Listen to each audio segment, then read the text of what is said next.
নমস্কাৰ মই ৰাহুলে লৈছো আগন্তুক হ'বলগীয়া অসম চৰকাৰৰ বিভিন্ন এক্সাম যেনে এডিআৰই এপিডিচিএল আসাম পুলিচ ইত্যাদিৰ প্ৰতি লক্ষ্য কৰি কিছুমান ইম্পৰ্টেণ্ট এমচিকিউ তাৰে আজি 2022 বৰ্ষত হৈ যোৱা এডিআৰই গ্ৰেড 4 ৰ পেপাৰটোৰ পাৰ্ট 2 আলোচনা কৰিবলৈ ওলাইছো আৰু লগতে কিছু এক্সট্ৰা ইনফৰমেশ্যনো এড কৰিছো পাৰিলে ভিডিঅ'টি শেষলৈকে চাব আৰু ইতিমধ্যে মই বিভিন্ন ভিডিঅ'ৰ সিৰিজো সম্পূৰ্ণ কৰিছো যেনে অসম বুৰঞ্জী কলা আৰু সংস্কৃতি অসমৰ ভূগোল ৰাজনীতি অসমৰ সাহিত্য আৰু লগতে অসমৰ পৰিৱেশ বিজ্ঞানৰ কিছু কোৱেশ্চন ইতিমধ্যে মই আলোচনা কৰিছো যদি আপোনালোকে ভিডিঅ'বোৰ চোৱা নাই ভিডিঅ'টিৰ ডেসক্ৰিপচনতে পাব লিংকবোৰ আৰু ইতিমধ্যে হৈ যোৱা সকলোবোৰ ভিডিঅ'ৰ আপোনালোকে পিডিএফ ল'ব পাৰিব মোৰ টেলিগ্ৰাম চেনেলৰ পৰা টেলিগ্ৰাম চেনেলৰ লিংকটো মই ভিডিঅ'টিৰ ডেসক্ৰিপচনতে দি দিম পিছে বলক পলম নকৰাকৈ আজিৰ ভিডিঅ'টি আলোচনা কৰোঁ 21 নম্বৰ কোৱেশ্চন নুমলীগড় শোধনাগাৰটি কোন জিলাত অৱস্থিত এ আছে গোলাঘাট বি আছে যোৰহাট চি আছে কাৰ্বি আংলং ডি আছে নগাঁও ইয়াৰ ৰাইট এনসাৰটো হ'ব এ গোলাঘাট নুমলীগড় শোধনাগাৰটি গোলাঘাট জিলাত অৱস্থিত তাৰোপৰি অসমৰ চাৰিটা ৰিফাইনাৰী হৈছে বঙাইগাঁও ৰিফাইনাৰী গুৱাহাটী ৰিফাইনাৰী ডিগবৈ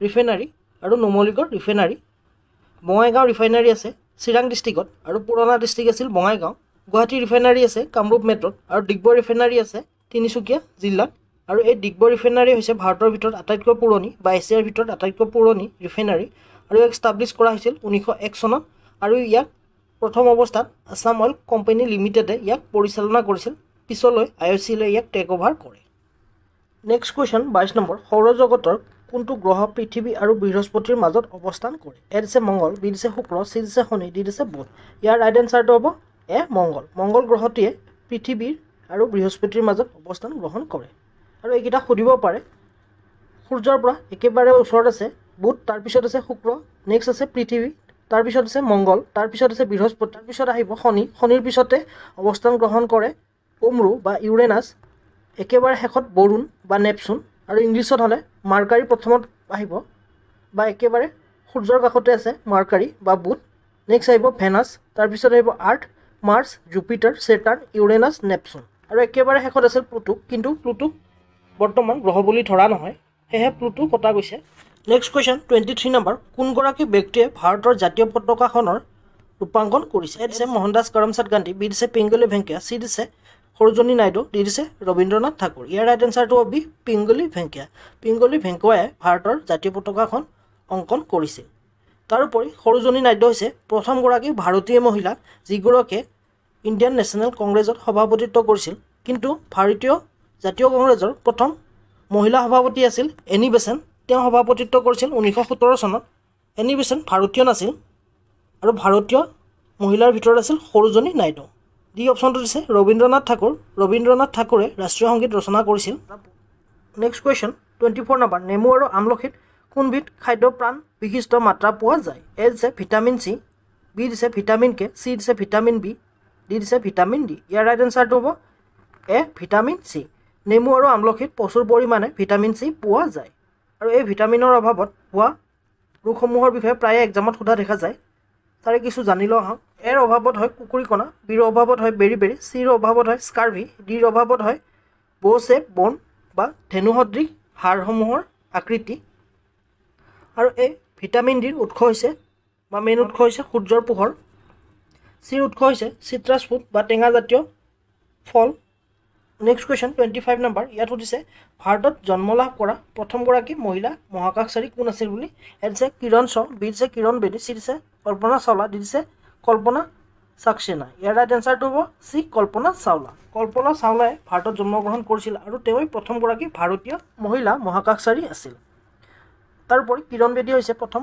ভাৰতীয় আইপিএছ মহিলা বিষয়া আৰু তেওঁ আইপিএছ হিচাপে জইন কৰে 1972 চনত আৰু অসমৰ প্ৰথম মহিলা হৈছে সংযুক্তা পৰাশৰ তাৰোপৰি আপোনালোকে ক'ৰবাত পাব পাৰে ভায়লেট বৰুৱা কিন্তু ভায়লেট বৰুৱা ডাইৰেক্ট আইপিএছ নাছিল তেওঁ অসম পুলিচ ছাৰ্ভিচৰ পৰাহে আইপিএছলৈ আপগ্ৰেড কৰা হৈছিল আৰু ডাইৰেক্ট আইপিএছ আছিল Sanjukta Parashar next question 27 number ঝাৰখণ্ডৰ ৰাজধানীৰ নাম কি এ দিছে ৰায়পুৰ বি দিছে ৰাঁচী চি দিছে দেৰাদুন ডি দিছে গেংটক ইয়াৰ ৰাইট এনসাৰটো হ'ব বি ৰাঁচী ঝাৰখণ্ডৰ ৰাজধানীৰ নাম হৈছে ৰাঁচী তাৰোপৰি ৰায়পুৰ হৈছে ছত্তীশগড়ৰ ৰাজধানী গেংটক হৈছে ছিকিমৰ ৰাজধানী দেৰাদুন হৈছে উত্তৰাখণ্ডৰ ৰাজধানী আৰু হিমাচল প্ৰদেশৰ ৰাজধানী হৈছে চিমলা নেক্সট কুৱেশ্যন 28 নম্বৰ ভাৰতৰ সোণৰ খনিৰ সৈতে জড়িত ঠাইখন এ দিছে যাদুগুদা বি দিছে কোলাৰ চি দিছে অংকলেশ্বৰ দি দিছে কালাহান্দি। ইয়াৰ ৰাইট এনচাৰটো হ'ব বি কোলাৰ। কোলাৰে হৈছে ভাৰতৰ সোণৰ খনিৰ লগত জড়িত এখন ঠাই। নেক্সট কুৱেশ্যন 29 নম্বৰ, কোনখন ঠাইত ভাৰতে ইয়াৰ প্ৰথমটো পাৰমাণৱিক আহিলা পৰীক্ষণ কৰিছিল? এ দিছে বালাসুৰ, বি দিছে ট্ৰম্বে, চি দিছে শ্ৰীহাৰিকোটা, ডি দিছে পোখৰাণ। ইয়াৰ ৰাইট এনচাৰটো হ'ব ডি পোখৰাণ। পোখৰাণতে ভাৰতে প্ৰথম পাৰমাণৱিক অস্ত্ৰৰ পৰীক্ষণ কৰিছিল আৰু এই পোখৰাণ আছে ৰাজস্থানত।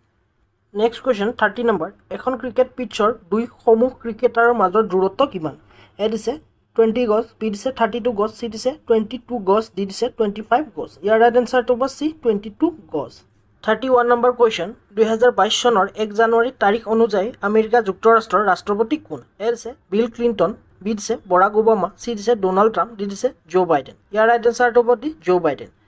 2022 চনৰ 1 জানুৱাৰী তাৰিখ অনুযায়ী আমেৰিকাৰ যুক্তৰাষ্ট্ৰৰ ৰাষ্ট্ৰপতি হৈছে জো বাইডেন। নেক্সট কুৱেশ্যন 32 নম্বৰ, গ্ৰীচ গণিতজ্ঞ পাইথাগোৰাছ কিহৰ বাবে জনাজাত? এ দিছে পৃথিৱী আৰু সূৰ্যৰ মাজৰ দূৰত্ব নিৰ্ধাৰণ, বি দিছে পাইৰ মান নিৰ্ধাৰণ, চি দিছে সমকোণী ত্ৰিভুজৰ বাহু আৰু সমূহৰ দৈৰ্ঘ্যৰ সম্বন্ধ, ডি দিছে বৃত্তৰ কালি নিৰ্ধাৰণ। ইয়াৰ ৰাইট এনচাৰটো হ'ব চি সমকোণী ত্ৰিভুজৰ বাহু সমূহৰ দৈৰ্ঘ্যৰ সম্বন্ধ। নেক্সট কুৱেশ্যন 33 নম্বৰ, নিম্নলিখিত উৎসৱসমূহৰ কোনটো চলচ্চিত্ৰ উদ্যোগৰ সৈতে জড়িত? এ দিছে ৰকেটো পোলেণ্ড, বি দিছে অক্টোবৰ 1, চি দিছে উডষ্টক ফেষ্টিভেল, ডি দিছে কেনছ ফেষ্টিভেল। ইয়াৰ ৰাইট এনচাৰটো হ'ব ডি কেনছ ফেষ্টিভেল। কেনছ ফেষ্টিভেলে হৈছে চলচ্চিত্ৰ উদ্যোগৰ লগত জড়িত এটি ফেষ্টিভেল। তাৰোপৰি উডষ্টক ফেষ্টিভেল হৈছে উডষ্টক ফেষ্টিভেল মিউজিক ফেষ্টিভেল হয় এইটো। নেক্সট কুৱেশ্যন 34 নম্বৰ, আমাৰ খাদ্যত নিম্নলিখিত কোনবিধৰ অভাৱ হ'লে গইটাৰ ৰোগবিধ হয়? এ দিছে কেলছিয়াম, বি দিছে আয়ডিন, চি দিছে ছডিয়াম, ডি দিছে আইৰণ। ইয়াৰ ৰাইট এনচাৰটো হ'ব বি আয়ডিন। আয়ডিনৰ অভাৱ হ'লে গইটাৰ ৰোগবিধ হয়। নেক্সট কুৱেশ্যন 35 নম্বৰ, লতা মংগেশকাৰৰ পিতৃৰ নাম কি আছিল? এ দিছে দীননাথ মংগেশকাৰ, বি দিছে হৃদয়নাথ মংগেশকাৰ, চি দিছে জিতেন্দ্ৰ মংগেশকাৰ, ডি দিছে মণিপ্ৰসাদ মংগেশকাৰ। ইয়াৰ ৰাইট এনচাৰটো হ'ব এ দীননাথ মংগেশকাৰ। দীননাথ মংগেশকাৰে হৈছে লতা মংগেশকাৰৰ পিতৃ। নেক্সট কুৱেশ্যন 36 নম্বৰ, পদ্মশ্ৰী বঁটা লাভ কৰা প্ৰথমগৰাকী অসমীয়া মহিলা কবি ও লেখিকা হৈছে? এ দিছে চন্দ্ৰপ্ৰভা শইকীয়ানী, বি দিছে নলনীবালা দেৱী, চি দিছে মামণি ৰয়ছম গোস্বামী, ডি দিছে নিৰ্মল প্ৰভা বৰদলৈ। ইয়াৰ ৰাইট এনচাৰটো হ'ব বি নলনীবালা দেৱী। নলনীবালা দেৱীয়ে পদ্মশ্ৰী এৱাৰ্ড 1957 চনত লাভ কৰে আৰু তেওঁ হৈছে অসমীয়া প্ৰথমগৰাকী মহিলা লেখিকা। নেক্সট কুৱেশ্যন 37 নম্বৰ, ভাৰতৰ কোনখন ৰাজ্যৰ পৰা চিপকো আন্দোলনৰ আৰম্ভণি হৈছিল? এ দিছে উত্তৰাখণ্ড, বি দিছে হিমাচল প্ৰদেশ, চি দিছে হাৰিয়ানা, ডি দিছে ছিকিম। ইয়াৰ ৰাইট এনচাৰটো হ'ব এ উত্তৰাখণ্ড। উত্তৰাখণ্ডৰ গাৰৱালৰ পৰাই বা গাৰৱাল ৰেঞ্জৰ পৰাই চিপকো আন্দোলনৰ আৰম্ভণি হৈছিল আৰু ইয়াৰ মুখ্য গুৰিধৰোতা আছিল সুন্দৰলাল বহুগুণা। আৰু এগৰাকী পৰিৱেশবিদ হৈছে মেধা পাটকাৰ। তেওঁৰ বিষয়ে প্ৰায়ে সোধে। তেওঁ হৈছে নৰ্মদা বচাও আন্দোলনৰ লগত জড়িত এগৰাকী ব্যক্তি। নেক্সট কুৱেশ্যন 38 নম্বৰ, ভাৰতত সংসদৰ সদস্য হ'বলৈ নিম্নলিখিত সমূহৰ কোনটো চৰ্ত পূৰণ কৰাটো প্ৰয়োজনীয় নহয়? এ দিছে ভাৰতবৰ্ষৰ এজন নাগৰিক হ'ব লাগিব, বি দিছে বয়স 25 বছৰৰ কম হ'ব নালাগিব, চি দিছে ভাৰতত কোনো এক সংসদীয় সমষ্টিৰ ভোটদাতা হ'ব লাগিব, ডি দিছে 10ম শ্ৰেণীৰ পৰ্যায়ৰ পৰীক্ষাত উত্তীৰ্ণ হ'ব লাগিব। ইয়াৰ ৰাইট এনচাৰটো হ'ব ডি 10ম শ্ৰেণীৰ পৰ্যায়ৰ পৰীক্ষাত উত্তীৰ্ণ হ'ব লাগিব। তেনেধৰণৰ কোনো বাধ্যবাধকতা নাই সংসদৰ বাবে, কিন্তু পঞ্চায়তৰ সদস্য হিচাপে নিৰ্বাচিত হ'বলৈ 10ম শ্ৰেণী পাছ হ'ব লাগিব আৰু ইয়াত নহয় সুধিছে, সেয়েহে ইয়াৰ ৰাইট এনচাৰটো হ'ব ডি 10ম শ্ৰেণী পৰ্যায়ৰ পৰীক্ষাত উত্তীৰ্ণ হ'ব লাগিব। নেক্সট কুৱেশ্যন 39 নম্বৰ, কোনগৰাকী সম্ৰাটে ভাৰতৰ গ্ৰেণ্ড ট্ৰাংক ৰোড নিৰ্মাণ কৰিছিল? এ দিছে আকবৰ, বি দিছে জাহাংগীৰ, চি দিছে কুতুবুদ্দিন আইবাক, ডি দিছে শ্বেৰশ্বাহ ছুৰী। ইয়াৰ ৰাইট এনচাৰটো হ'ব ডি শ্বেৰশ্বাহ ছুৰী। শ্বেৰশ্বাহ ছুৰীয়ে ভাৰতৰ গ্ৰেণ্ড ট্ৰাংক ৰোডটি পুনৰ নিৰ্মাণ কৰিছিল, কিন্তু প্ৰথম অৱস্থাত ইয়াক চন্দ্ৰগুপ্ত মৌৰ্যই নিৰ্মাণ কৰিছিল আৰু শ্বেৰশ্বাহ ছুৰীয়ে ইয়াক ৰিবিল্ড কৰিছিল আৰু ইয়াক চন্দ্ৰগুপ্ত মৌৰ্যই 3rd চেঞ্চুৰী BC-ত নিৰ্মাণ কৰিছিল। নেক্সট কুৱেশ্যন 40 নম্বৰ, ভাৰতীয় সংবিধানৰ 8ম অনুসূচীত নিম্নলিখিত সমূহৰ কোনটো অন্তৰ্ভুক্ত নহয়? এ দিছে চাওতাল, বি দিছে বড়ো, চি দিছে মৈথিলি, ডি দিছে কাৰ্বি। ইয়াৰ ৰাইট এনচাৰটো হ'ব ডি কাৰ্বি। কাৰ্বি ভাষাবিধে বা কাৰ্বি ভাষাটোৱে 8ম অনুসূচীত অন্তৰ্ভুক্ত নহয় আৰু এই 8ম অনুসূচীৰ বিষয়ে এবাৰ APSCত সুধিছিলে কোনটি বৰ্ষত এড কৰা হৈছিল বুলি সুধিছিল।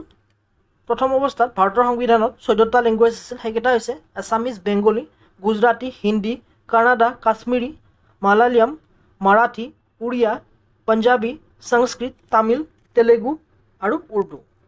1967 চনত 21st কনষ্টিটিউশ্যন এমেণ্ডমেণ্ট মতে সিন্ধিক এড কৰা হৈছিল আৰু 19 1992 চনত 71 কনষ্টিটিউশ্যন এমেণ্ডমেণ্ট একমতে কণকণী মণিপুৰী আৰু নেপালীক এড কৰা হৈছিল আৰু 2003 চনত 92 কনষ্টিটিউশ্যন এমেণ্ডমেণ্ট মতে বড়ো ডগৰী মণিপুৰী চেণ্টালীক এড কৰা হৈছিল মনত ৰাখিব কোনটো ক'ত বা কেতিয়া এড কৰা হৈছিল সো আজিলৈ মানে আশা কৰোঁ মোৰ ভিডিঅ'টিৰ জৰিয়তে আপোনালোকে উপকৃত হ'ব যদি ভিডিঅ'টি ভাল লাগিছে লাইক কৰিব কিবা আপগ্ৰেড কৰিবলগীয়া থাকিলে মোক কমেণ্ট কৰি জনাব পাৰে তদুপৰি আপোনালোকৰ বন্ধু বান্ধৱীৰ মাজতো চেনেলটো শ্বেয়াৰ কৰিবলৈ নাপাহৰিব আজিলৈ মানে পুনৰ এটি নতুন ভিডিঅ'লৈ অতি শীঘ্ৰে লগ পোৱাৰ প্ৰতিশ্ৰুতিৰে আজিলৈ ধন্যবাদ